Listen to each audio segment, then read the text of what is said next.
Hello guys, good morning, welcome back to my channel Sushma Mallick চ্যানেলে সবাইকে স্বাগত। আশা করছি সবাই ভালো আছো, আমিও ভালো আছি। আর যে যেখান থেকেই দেখছো না কেন, ভালো থেকো, সুস্থ থেকো, এটাই কামনা করছি।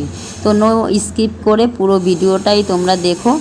আর কারণ স্কিপ করলে না ভিডিওর মধ্যে কি আছে বুঝতে পারবে না। কারণ দেখো, যে কোনো জিনিস পুরোটা দেখলে পরে কিন্তু ইন্টারেস্ট লাগে এবং পরবর্তী যে কি হয় সেটা দেখার জন্য কিন্তু আগ্রহী হয়। আর যদি কেটে ছেটে দেখে তাহলে কিন্তু সেই ইন্টারেস্টটা হারিয়ে যায়। তো বুঝতে পারছো, এর জন্যই বলছি কেটে না দেখে পুরো ভিডিওটাই নো স্কিপ করে দেখো। তো যাই হোক, গুড মর্নিং করে সবাইকে শুরু করছি আজকে সকাল থেকে ভিডিওটা। সকাল বলতে অনেকটাই বেলা হয়ে গেছে, আর সেই বেলা থেকেই তোমাদেরকে ভিডিওটা করতে শুরু করেছি। এখন প্রায় 9:30 কি 10টা বাজে। তো আমি একটু বেরোবো দেখেই রেডি হচ্ছিলাম। দেখলে উঠে বিছানা টিছানা গুছিয়ে নিয়েছি, আর গুছিয়েই রেডি হচ্ছিলাম। আর কি বলো তো, আমি যেই কাজটা করি সেইটাই আবার চট করে করে ফেলি, কারণ আমি আলাদাভাবে না করার টাইম পাই না যেটা আলাদাভাবে করব। এই দেখো, ড্রেসিং টেবিলের সামনে মাথা চিরুনি করছিলাম, চুল টুল বাঁধবো আর বেরোবো। তারপরে কি করলাম, ক্রিম ট্রিম লাগিয়ে, কারণ একটু বেরোবো দেখে ক্রিম লাগিয়েছি, ড্রেসিং টেবিলটাকে পরিষ্কার করে নিলাম। কারণ বললাম না, আলাদাভাবে না আমি কোনো টাইম পাই না যে আলাদাভাবে করে সবাই এই যে আলাদাভাবে ঘর গুছায়, আমার সেই টাইমটা খুব কম হয়। যার জন্য আমি যেই কাজটা যেখানে করতে যাই, টিভি চালাতে যাই, হয়তো টিভিটা পরিষ্কার করে ফেললাম, ড্রেসিং টেবিলের সামনে গেলাম, দেখলেই ওইভাবে ড্রেসিং টেবিলটা পরিষ্কার করে ফেললাম। আগে বিছানাটা খুব ভোরে গুছিয়ে নিতাম, কিন্তু এখন আর বিছানাটা ভোরে গোছানো হয় না, কারণ তোমাদের দাদাভাইয়ের উঠতে অনেক দেরি হয়। কাজ টাজ গুছিয়ে দেখো একদম রেডি হয়ে গেছি।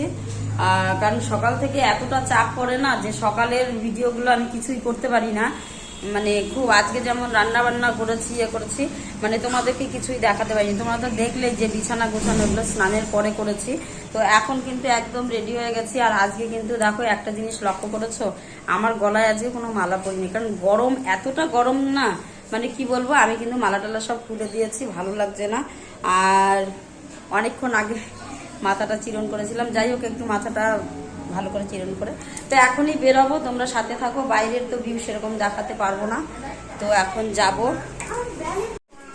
তো দেখো রেডি হয়ে গেছি, বেরিয়ে পড়ছি। এই যে হাতে ফাইল, ব্যাংকে যাব।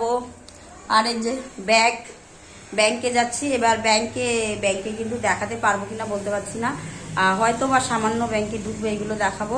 তো যাই হোক, ব্যাংকে যাই, ব্যাংকের কাজ করি, কত দূর কি। আর বাইরেটা না আমি বেশি ভিডিও করি না। তাই হোক, চলো যাওয়া যাক ব্যাংকে। তো দেখো, তোমাদের ব্যাংকে দেখাতে পারিনি, আমি কোর্টে ঢুকেছিলাম, কোর্টের একটু কাজ করে সেটা বেরিয়ে পড়লাম, কারণ কিছু পেপারস লাগে। ওখান থেকে আবার ব্যাংকে গিয়ে, ব্যাংক থেকে যখন রিটার্ন হচ্ছিলাম তখন আখের দোকান দেখলাম, তো আখের রস বিক্রি হচ্ছিলো। তো ভাবলাম এই গরম আর রোদ, তার মধ্যে অন্য কিছু না খেয়ে একটু আখের রসই খেয়ে নিই। তো ওই দাদাকে বললাম, তো আখের রস দিল, তো সেটাই একটু ভিডিও করছিলাম। আখের রসটাও খুব ভালো ছিল। আর কি বলবো, একটু বরফ দিয়ে দেয়, তো তার জন্য ঠান্ডা বেশ ভালো লাগে। তো ওখান থেকে খেয়ে দিয়ে আবার হেঁটে হেঁটে আসছিলাম। ভাবলাম যে একদম মোড়ের মাথায় যাব, তারপরে টোটোতে চড়বো। যাই হোক, আমার এক চেনা পরিচিত, ওর সঙ্গে দেখা হলো। তো ওর দোকানে আবার হচ্ছে কি এসে বললাম, তাহলে তুমি আমাকে পাপড়ি চাট দাও। তো 1 প্লেট পাপড়ি চাট নিলাম ওখান থেকে। পাপড়িটা বেশ ভালোই মানাচ্ছিল, আর সেটাই একটু তোমাদেরকে ভিডিও করে দেখাচ্ছিলাম। ওর সঙ্গে অনেকক্ষণ গল্প করলাম আর হচ্ছে গিয়ে পাপড়ি চাট নিলাম। আর অনেক দিন পর দেখা হয়েছে, তো অনেকগুলোই গল্প করলাম। যাই হোক, অনেকটা টাইম ছিলাম ওখানের পাপড়ি খাওয়া হয়ে যাওয়ার পরে কিন্তু ওখান থেকেই আমি টোটো পেয়ে গেছিলাম, আর সেই টোটোতে করেই কিন্তু বাড়িতে এসেছি। আর এই পুরোটাই দেখাচ্ছিলাম। ও বলছে, তুমি ভিডিও করছো? আমি বলছি হ্যাঁ। বলে ফেসবুকে ছাড়বে? আমি বলছি না, ফেসবুকে ছাড়বো না, এটা আমার ইউটিউব ভিডিও, আমার চ্যানেল আছে, সেখানেই ছাড়বো, ডেলি ব্লগে। তো বলছে ঠিক আছে ছাড়ো, দেখবো। তো এই দেখো, শুভর ফুচকার দোকানের ফুচকাটা না চাট নাও, বলো আর একবার বলো। Thank you, welcome. ওয়েলকাম তোমাকে বলতে হবে না, আমি বলছি, তাই না? চকলেটটা কার কার চকলেটটা? তোমার? ওটা বললে আমার। মানি খাবে না? মানিকে দিবা না? দিবা না? মানি বাড়িতে চলে আসলাম। কি বলবো, মানে রোদে চোখ মুখের অবস্থা খুব খারাপ। এখন যাব একটু হাত মুখটা ধুয়ে নেব, ধুয়ে নিয়ে একটু ফ্রেশ হচ্ছি।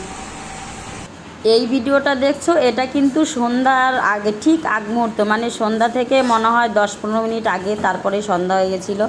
ঘরের মধ্যেটা অনেকটা অন্ধকার অন্ধকার ছিল আর কারেন্ট ছিল না।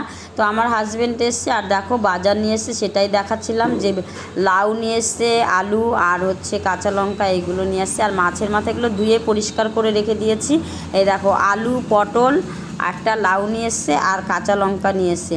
তো এই কাঁচা লঙ্কাগুলো এখনই বেছে রেখে দেবো, কারণ আমি কাঁচা লঙ্কা যখনই আনে বোটাগুলো ছাড়িয়ে রাখি। আর এই দেখো পাশের বাড়ি কুলদেব আমাকে দেখাচ্ছিল যে জেঠি আমার গায়ে না ফুলে গেছে, আমি ডাক্তারের ওষুধ খেয়েছি, দেখলাম সত্যি সারা শরীরে ওর কেমন বিচি বিচি হয়ে গেছে। যাই হোক, গরমের মধ্যে অ্যালার্জির মতন কিছু হয়েছে। তারপরে সন্ধ্যার পরে আবার মাছের মাথাগুলো ভেজে রেখেছি, কারণ হচ্ছে আজকে রাত্রের কিন্তু রুটি আর মাছের মাথা দিয়ে লাউ হয়েছে। সেটা কিন্তু ছোটো মেয়েই করেছে, আমি আর করিনি, কারণ আমি কীর্তনে চলে গেছিলাম। সেটাই একটু দেখালাম। ভিডিওটা কেমন লাগলো, ভালো লাগলে লাইক শেয়ার কমেন্ট করো।